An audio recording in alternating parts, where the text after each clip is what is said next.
Good evening, ladies and gentlemen, and welcome to your cathedral, as well as mine. I hadn't expected ever to do a roadshow again in my life. When I was Archdeacon of Portsmouth, we did roadshows to every single deanery for the whole of a month, and I sort of came out at the end of that swearing that I would never do another roadshow. Sadly, of course, there are always people that telling you, oh, you do know you're starting tonight's roadshow, don't you? You smile and say yes.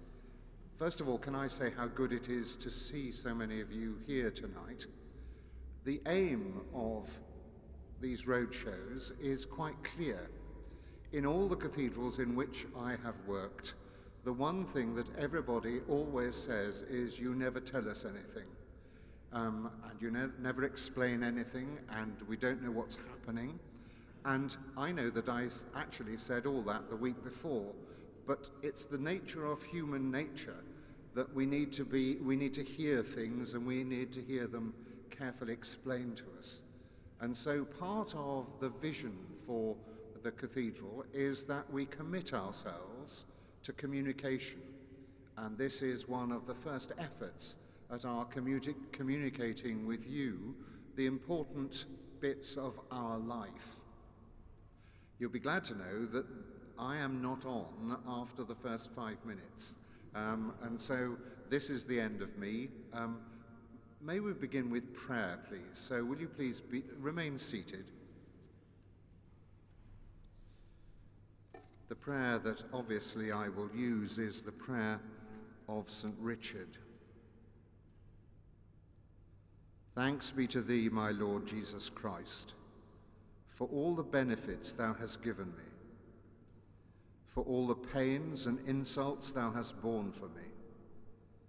O most merciful Redeemer, friend and brother, may I know thee more clearly, love thee more dearly, and follow thee more nearly day by day. Amen. It gives me great pleasure to introduce Ruth Bamford. The new cathedral's measure was written by people who didn't have 1 ounce of soul in them. And so they called people things like CEO and COO and CFO, and Ruth is our CFO. But good old Chichester has decided to call her the bursar. So it gives me great pleasure to introduce Ruth, who is our bursar.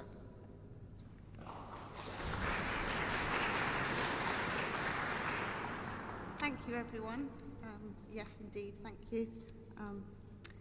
And it's lovely to see so many of you as well at our first community roadshow. It's my job tonight to kind of do all the housekeeping, I'm afraid, so I've got a few notices to start off with. Firstly, this roadshow is being recorded, live streamed, so our online community can engage as well, and it will be recorded and available on the cathedral website. That's the first point.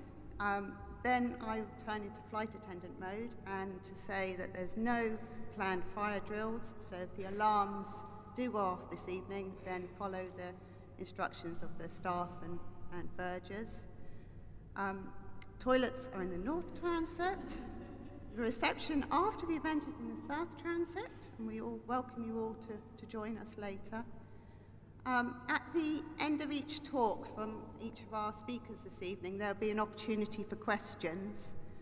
So please indicate if you've got a question to ask, and Tim, our head verger, will pass the microphone around. And then, of course, we'll have further opportunity for questions in the south transept at the end of the evening. So I think that's all from me for now, but I'd like to pass over to Rebecca Lowry-Gray, who's our Visitor Experience Manager, and to Charles Harrison, our Director of Music. And they're going to explain a little bit more about the exhibitions and events that we've got planned for 2023.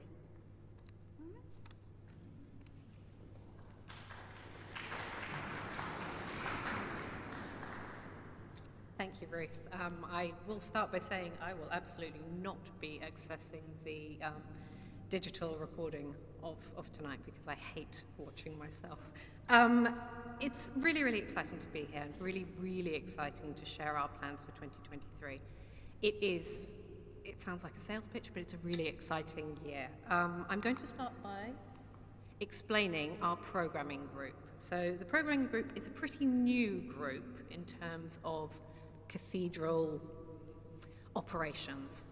We are tasked with developing and delivering our activities throughout the year. So whether that is an exhibition, event, any sort of outreach that we do with the wider community. That's what we've got. Of course, the programming group has a very strong grounding in our vision as well as the governance of the cathedral. We work towards, let me look over here. Yep. So we work towards this sort of pattern of the cathedral year. We chunk the year up into the liturgical calendar as well as tourist calendar, that sort of thing as well. So we have our high points throughout the year that we program to. There we go. So this year, I'm very happy to say that we've started incredibly strongly in welcoming internationally exhibited artist Anne Greby to the cathedral. Anne's been in residence with us since January and is working on a painted triptych on the theme of Christ's baptism. A bit later this evening, Anne will be coming up to speak about her work, and will be really lovely to hear her talking about that. One of the high points of this year that I think none of us had planned for, but we are still excited for, is obviously the coronation of His Majesty the King. We are having, it's a collaboration, an event with the Chichester BID, so the Business Improvement District, to celebrate the coronation with the wider community. So there will be a very large event on the green. We'll be inviting families and various partners to join with us, as well as streaming the coronation on the green. So it will be a chance for communities, people, anyone to come along and join with us to celebrate something that is quite remarkable. I do also need to say that those gorgeous children up there belong to me. So, later in the summer, we're hosting an exhibition of portrait sculptures. So Kate Viner is a local artist who has worked on a series of portrait sculptures of those who have come to Chichester in search of sanctuary, whether that is as a refugee or asylum seeker. They are, I've seen the pieces, they are 1 1/4 life size, so they will not be dwarfed by the cathedral. And the stories that are coming from the sitters have been, again, it sounds small when I say it, they've been incredibly inspirational, and we really hope that the sitters and the communities that they in turn represent will be part of our community. Lots of events to come together in the cathedral. Then, from the summer, I'm whistling through this, but there will be a chance for questions at the end. During the summer and then early autumn, we'll be inviting people to write messages of peace on paper doves. This is an artwork that we're doing in collaboration with an artist called Peter Walker. He's exhibited at a number of other cathedrals. We'll be inviting our congregation, community groups, and schools to write their hopes and wishes for the future on there. I've got a video here, let me make sure I'm doing this right, of the installation as it was in Lichfield. Yeah. So we will have thousands and thousands of paper doves by the time of installation, and our paper doves will be hung in the nave, swooping through to the west door. So it will be absolutely stunning. We will also be working on a program of events underneath the doves as well.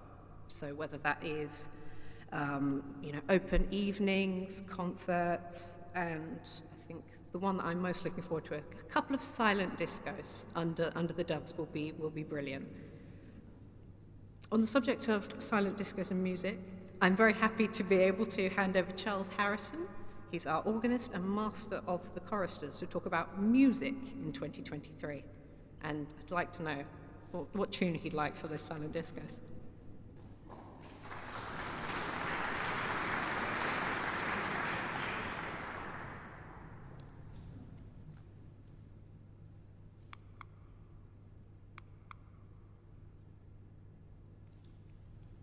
That is a pint of beer, yes. So I'm going to talk for a few moments about my most distinguished, but also my most disreputable predecessor, Thomas Weelkes. In 1616, he was reported to the Bishop of Chichester for being noted and famed as a common drunkard and notorious swearer and blasphemer. Following an investigation, the Dean's chapter dismissed him for being drunk at the organ and using bad language during divine service. He was soon reinstated, but it seems that he had not learned his lesson, because in 1619 he was again reported to the bishop as follows: "He very often comes so disguised, either from the tavern or alehouse in the choir, as is much to be lamented. For in these humours he will both curse and swear most dreadfully, so as to profane the service of God. And though he hath been oftentimes admonished to refrain these humours and reform himself, yet he daily continues the same, and is rather the worse than the better therein." So I think you'll agree that's a record that gives me much to aspire to. Weelkes might have been a disagreeable person, but he left many fine compositions, proof that beautiful fruit can come from an ugly tree. His output includes madrigals, instrumental pieces, and of course the church music that is especially celebrated and enjoyed here at Chichester. This year sees the 400th anniversary of Weelkes' death, an occasion that will be marked in various ways. In the coming months, we will release a new CD of Weelkes' anthems and service settings, and this disc will include 2 works that have never been recorded before. For the sessions last May, we were joined by the Rose Consort of Viols, an ensemble that enjoys international acclaim. The consort contributes some instrumental works, as well as accompanying the choir in some of the pieces. We are indebted to the Friends of Chichester Cathedral for funding this project. The BBC will come to Chichester in November for a live broadcast of choral evensong. This will round off our celebration of the Weelkes anniversary, and the service takes place on the 29th of November, which is the day before the exact anniversary of the composer's death on the 30th of November.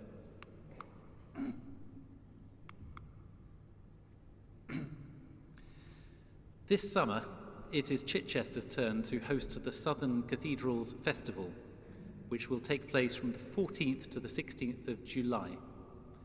As usual, we will be joined by the choirs of Winchester and Salisbury. One of the joys of the festival for us is the opportunity to perform larger scale works than our choir can manage by itself. For the festival Eucharist, we will sing the Mass by the Swiss composer Frank Martin. This is an extraordinary piece. It was written as a personal act of devotion, and Martin considered it as a matter between God and himself. And so he kept it in a drawer for 40 years, only releasing it for its first performance in 1963, and after much persuasion from a friend.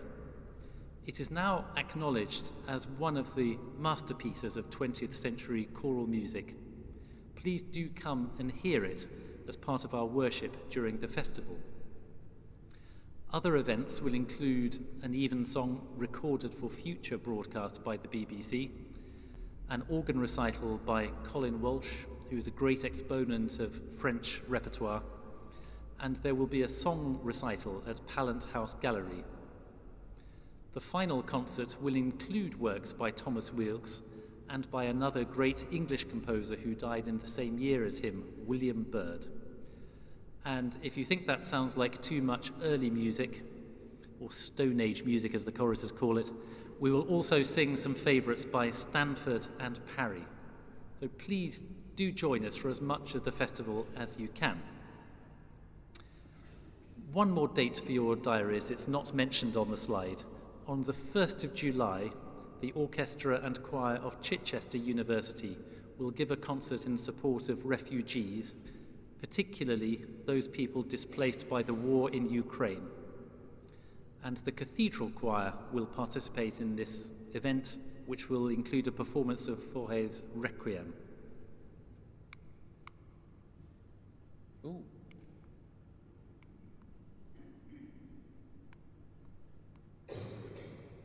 It's not going backwards. Well, I just wanted to say, by way of conclusion, a word of thanks to you all. My job and that of all the musicians I work with is made all the more enjoyable and rewarding by the support you give us. And support comes in many forms: attendance at services, words of appreciation, donations of time, and indeed money. But whatever your input, it makes it a privilege to be a part of this community and to serve it as best we can. Thank you.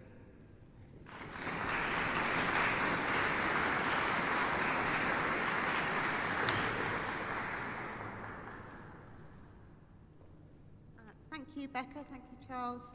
Are there any questions about the events and exhibitions for this year? Raise your hand. Ooh, no. Keeping you in suspense then. So I'd like to welcome then. I'd like to welcome then Anne Greby, who's our artist in residence at the moment.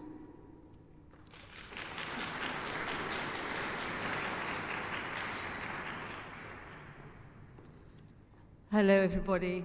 I'm sorry you've had to stare at my picture for so long, but I'll move, if I can, I'll move it along. Oh, I have to hit something on the side. Ah, look, it shows I'm an artist. Can't deal with it.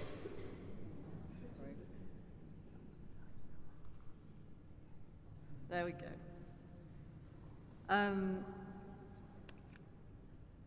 Well, I've been working here in St. John the Baptist Chapel now for about 5 weeks, and it's very cold in there. It's been fantastic, really fantastic, and I just want to talk a little bit about that as we go along, about the idea of working in a sacred site and actually producing work which is contextually absolutely to do with that site. So the subject of my triptych is St. John the Baptist baptizing Jesus. And it sounds as if that's pretty straightforward, but in actual fact, my painting isn't really straightforward, because what I'm trying to do is paint something that isn't at all visible and can't be visible, which is the Holy Spirit, the Word, and the voice of God. So I set myself something of a challenge when I came here, and I think I might be getting there. But you are all welcome to come and have a look and see what you think as the weeks go on.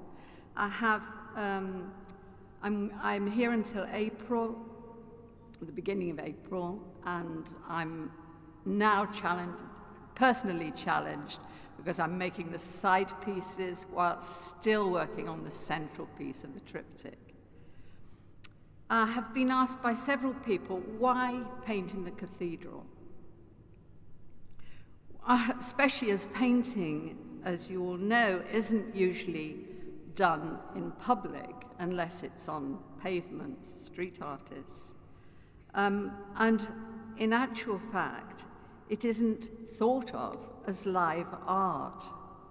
But what's very important to me here is that I feel as if I'm establishing, at least for myself and for any of the visitors that come, a point of exchange, a point of communication, two-way, and perhaps three-way communication, because it also involves a visual stimuli. These few weeks that I've been here already have demonstrated that that is possible, that actually painting can give rise to thought, and can give rise to thought that hasn't actually been in the painter's head at all. I've had some very, very stimulating remarks, ideas, insights from the visitors that have already been. Many people have actually offered interesting responses. Most people seem to like the work, but what is more important is that they do recognize the fact that it has a very implicit meaning, and the meaning is something which, in fact, impacts upon us all. I've previously worked in a variety of other media installations in sacred spaces all over the place, but most of the time, painting happens in the seclusion of my own studio. It's a very lonely activity. So again, it has been so strange for me to be seen. Initially, I thought, I feel like a monkey in a cage here, but that's gone. Absolutely gone, because I've learned how to isolate moments when I can really focus, and I've learned when not to turn around and actually address people at the edge of my space. But I've also learned that if I regularly make a kind of program of turning and talking and inviting people in to look at the drawings and the other paintings, then I'm the one that is enriched by that. I hope they are as well, but I do get something out of it. A great deal of art that is produced is a commodity, as we know.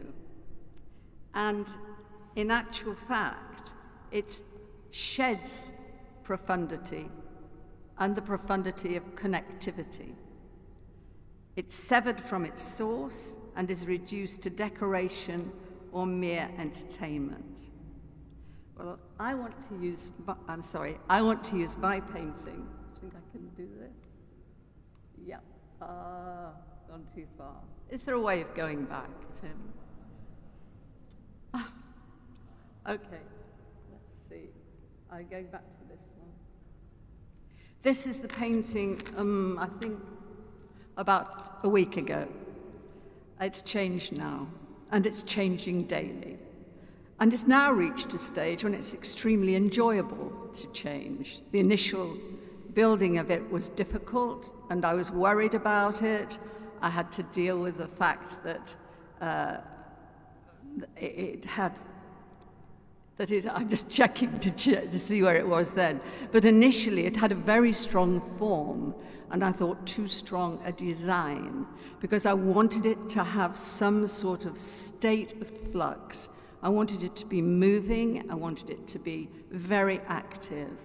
And initially, it seemed that it was very stylized. So I had the minimum, one side is a wing, the other side is cloud, and I had a very minimum shape which contained both of those forms.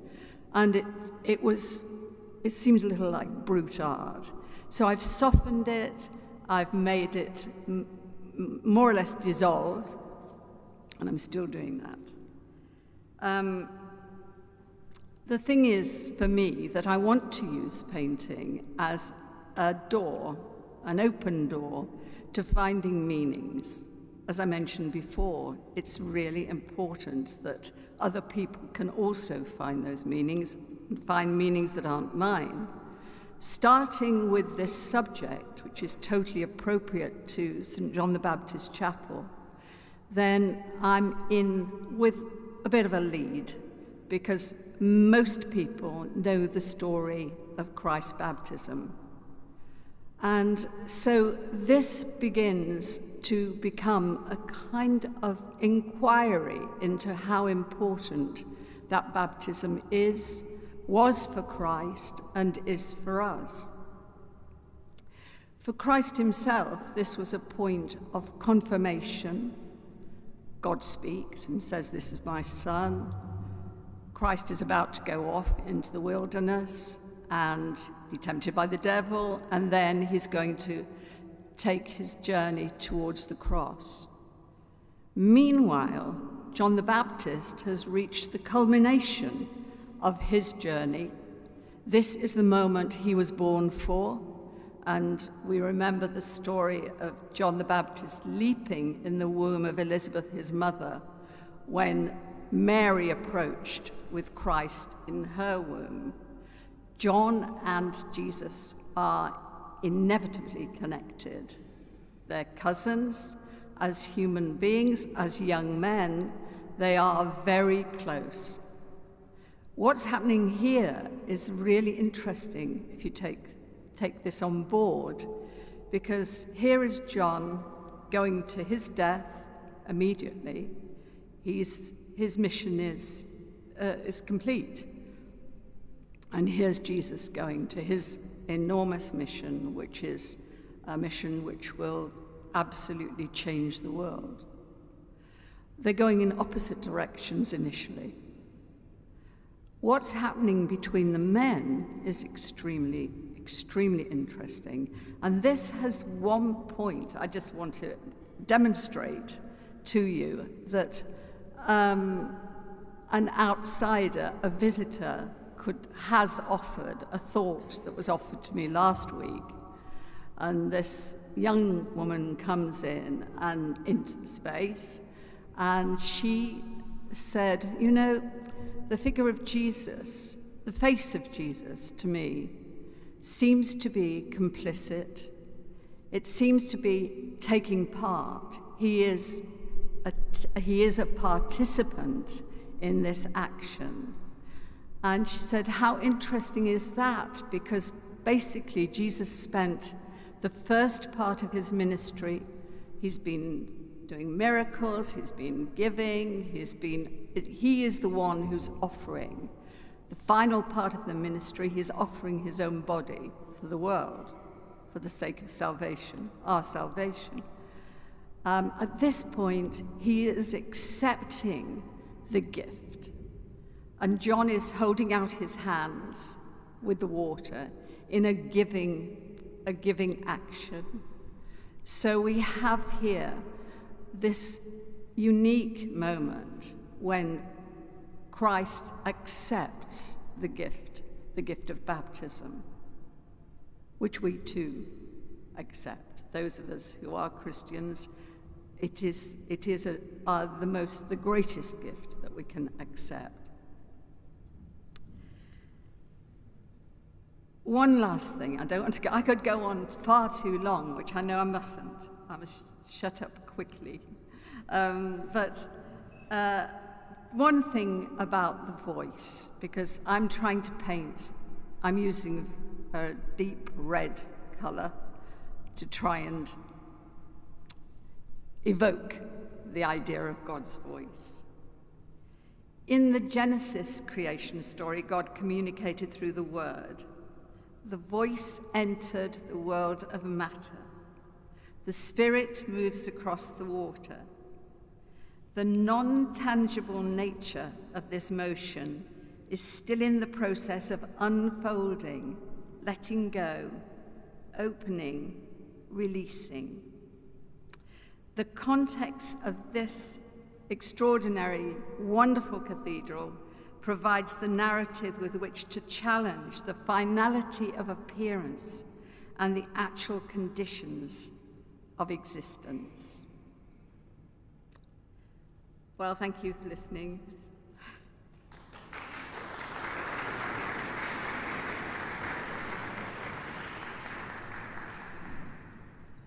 Thank you, Anne, very much. That was very thought-provoking and fascinating, actually, to hear. Are there any questions for Anne? No? Can I hear voices at the back there? Yeah? I think Tim's got the microphone.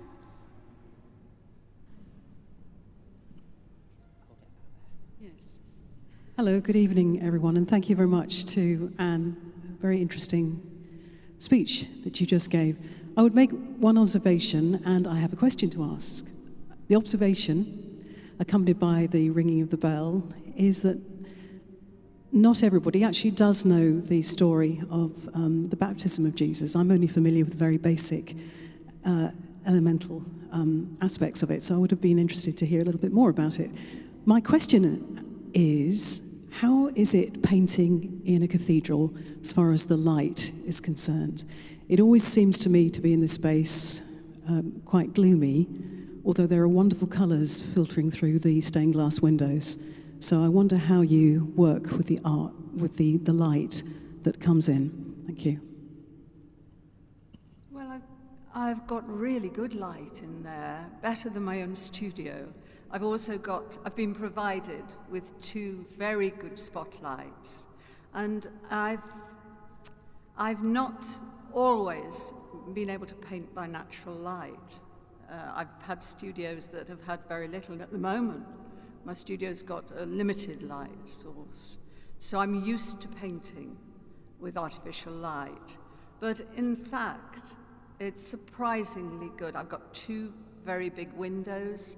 The window with St. John on it is pretty minimal when it comes to the actual drawing and the actual color on it. So perhaps it's one of the brightest chapels. I've made it even brighter, I have to say. Anything else? Anyone else? No? The thing is that you can always come and ask me. I'm here 5 days a week, and so don't ever be too shy. Just say, Anne, and I'll turn round. And if I don't turn round, then I'll apologize afterwards. Thank you. So I'm going to invite Rebecca back up to talk about the visitors' desk.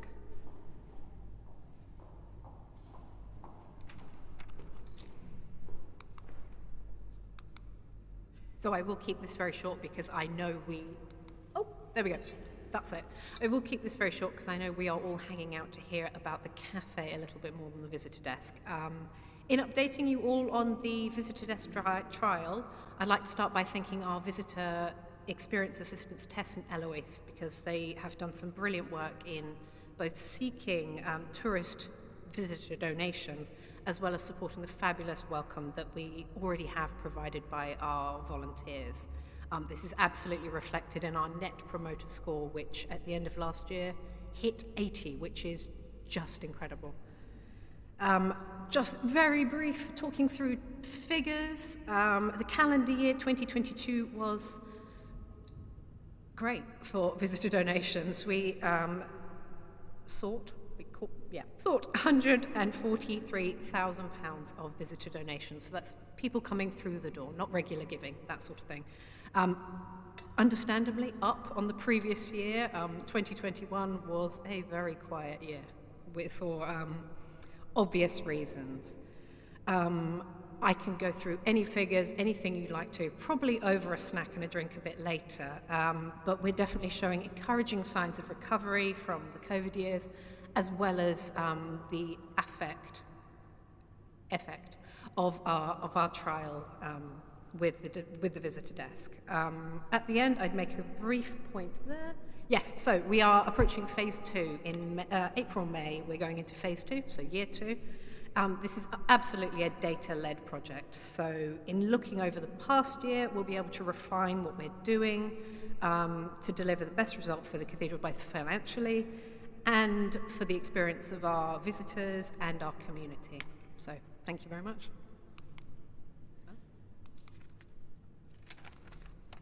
I think I'm the last.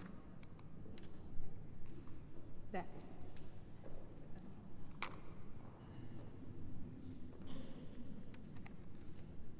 Thank you. Yeah. Any questions on the visitors' desk? Very briefly? No.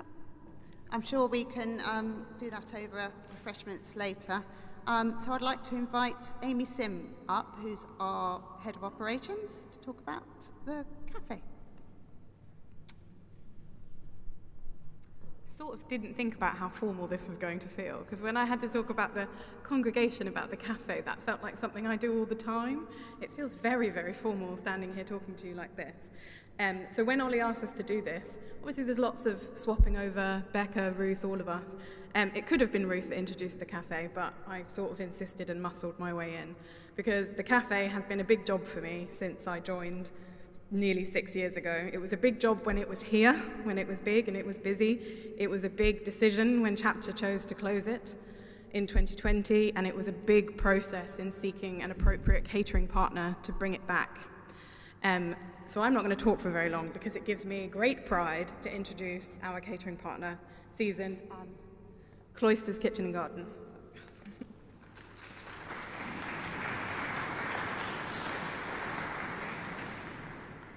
Hello, good evening. Let me see if I can get this to go. So who are we? We are Seasoned Venues, and I'm going to talk you through a little bit about who we are, where we're from. I've got some colleagues here who've come to join us, but the rumours are true. We are opening on the 22nd of March. It's official. I can stand here in front of you, and it's been extremely painful to get to this point, but what we'd like to guide you through is, and it's not a written script at the moment, this is very much our thoughts and feelings, but part of the refreshments afterwards is about engaging with our team to understand what you'd like to see actually, and we can put some buy-in through that. So, Seasoned Venues. Let me just introduce a couple of my colleagues. So if I could just ask Charles and Jackie, two other senior directors of the business, come down just to show there's the managing partner and myself and two other directors here. Two of the most important people here this evening. Can I just introduce Lorraine? Lorraine is our new fantastic general manager that will be launching the cafe alongside Georgina, who is our fantastic new head chef. So you put some faces to some names. They'll be very, very approachable. Not day one, because we all know you're going to be in there packing us out, selling, buying loads of delicious food. Day two, they'll talk to you. So we've designed, and actually we have a great design team behind our company, and we've designed some new branding. At the moment, as you walk past, it's a shell. There's no cladding on the walls, there's no kitchen, there's nothing. So the next 4 weeks and the lead up to that 22nd are really, really pivotal and crucial. But what we're hoping to evoke is that it's a place for friend, for food, for conversation, for swapping cookbooks, for swapping books. We really want it to be a central part of the communication, of the congregation, sorry. Seasonal ingredients. So Georgina's just left the Cowdrey Park estate actually, where she was head chef and joined us. And we're just now in that process of writing those fantastic menus, developing those cakes that we all hope that you're going to enjoy over the coming weeks and years. Our ethos as a business and as a partnership is that actually we were out today tasting local coffee suppliers. So I'm a little bit wired right now. If I talk too fast, I'm sorry, I've had a lot of coffee this afternoon. And we think we found an ideal partner. And that's crucial about talking to you tonight and understanding the blend. So we can go with the blend of coffee we think's right, but what are you looking for? We're not the ones going to be buying the coffee on a weekly, daily basis.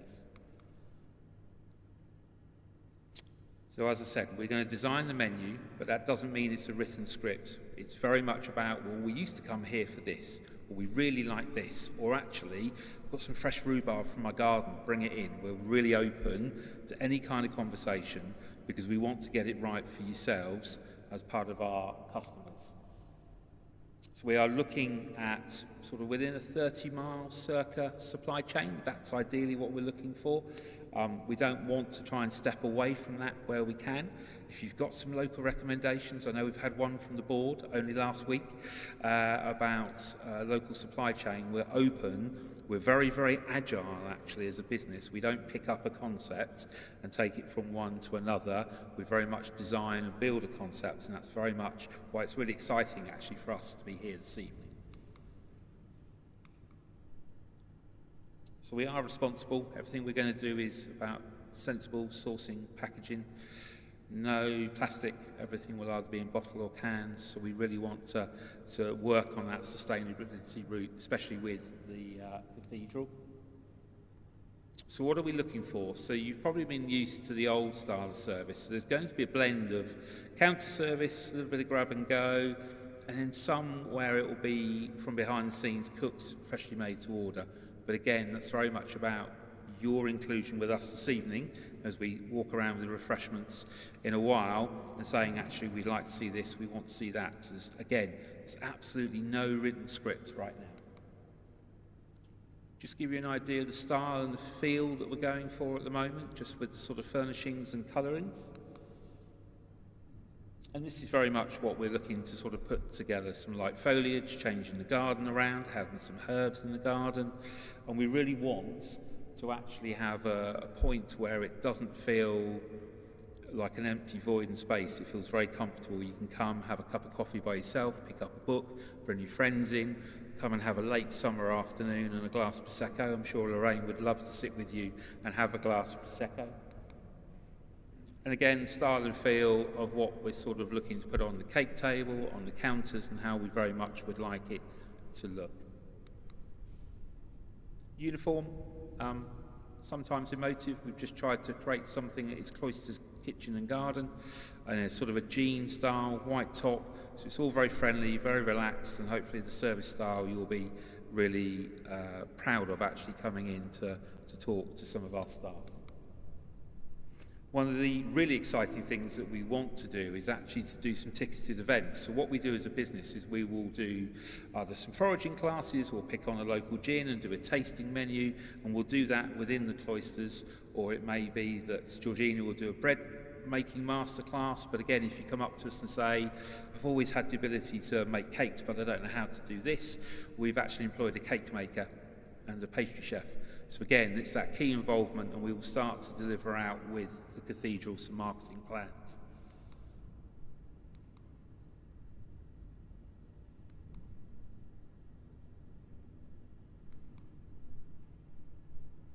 And we had to throw in a wine tasting evening because it would only be right to do so.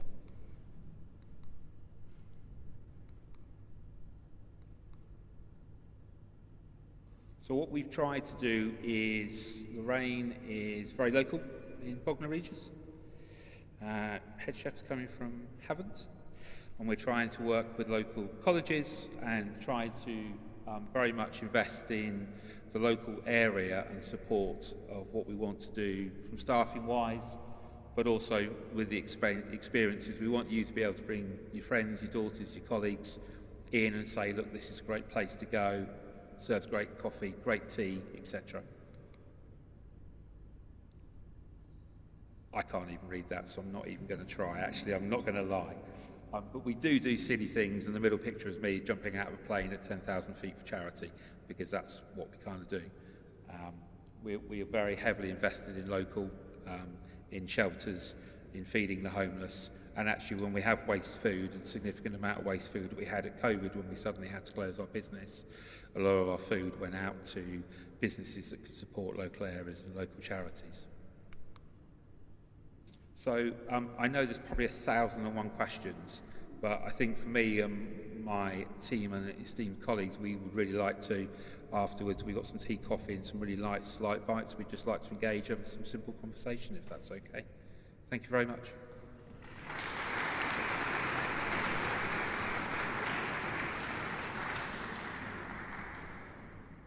Thank you, Graham.